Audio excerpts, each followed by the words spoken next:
90s காலகட்டத்தில் தமிழ் ரசிகர்களால் கொண்டாடப்பட்ட நடிகை தான் மீனா. இவங்க ரஜினிகாந்த், கமல், பிரபு, சத்யராஜ், கார்த்திக், முரளி, அர்ஜுன், பிரபுதேவா, அஜித், விஜய் அப்படின்னு சொல்லிட்டு எல்லா டாப் ஹீரோஸோட படங்கள் நடிச்சிருக்காங்க. இப்போ மீனா சீக்ரெட் ஸ்டோரிஸ் ரோஸ்லின் அப்படிங்கிற வெப்சீரிஸ் நடிச்சிருக்காங்க. இயக்குனர் சுமைஸ் நந்தகுமார் இயக்கி இருக்கிற இந்த வெப்சீரிஸ் February 27 ஜியோ ஹாட்ஸ்டாரில் வெளியாக இருக்குது. இந்த நிலையில நடிகை மீனா தன்னோட இரண்டாவது திருமணம் பற்றி ஒரு பேட்டியில் பேசியிருக்காங்க. அதில் என்ன சொல்லியிருக்காங்க அப்படின்னா, இப்போ வரைக்கும் என்னோட இரண்டாவது திருமணம் பற்றி பேசிக்கிட்டே இருக்கிறாங்க. அதை என்னால் ஏற்றிக்கவே முடியலை. முன்னாடி இந்த மாதிரி பல வதந்திகள் வரும், அதெல்லாம் என்னோட காதுக்கு வரவே வராது. ஆனால் இப்போது அப்படி இல்லை. ஒரு செய்தி வந்துட்டா போதும், அதே வகையில் பல செய்திகள் வருது.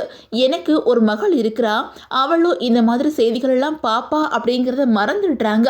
அவங்க சொல்கிற விஷயத்தில் உண்மை இருந்தால் பரவாயில்ல, ஆனால் எதுவுமே தெரியாமல் நான் ஒரு நடிகை பொண்ணு அப்படிங்கிறதுனால கேட்குறதுக்கு ஆள் இல்லை அப்படிங்கிறதுக்காக என்ன வேணாலும் எழுதுனாங்க.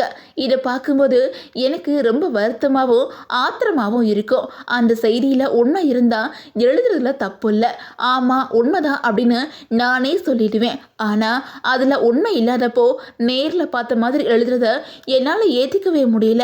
நான் கர்மாவை நம்புகிறேன், கர்மா அவங்கள சும்மா விடாது. ஏன் அப்படின்னா, என்னை சுற்றி இருந்தவங்க எனக்கு என்ன பண்ணினாங்க, அதனால அவங்க என்ன அனுபவிச்சாங்க அப்படிங்கிறத நான் என்னோட கண்ணால் பார்த்துருக்கேன். இதுக்கு மேலும் அதை நான் பார்ப்பேன்.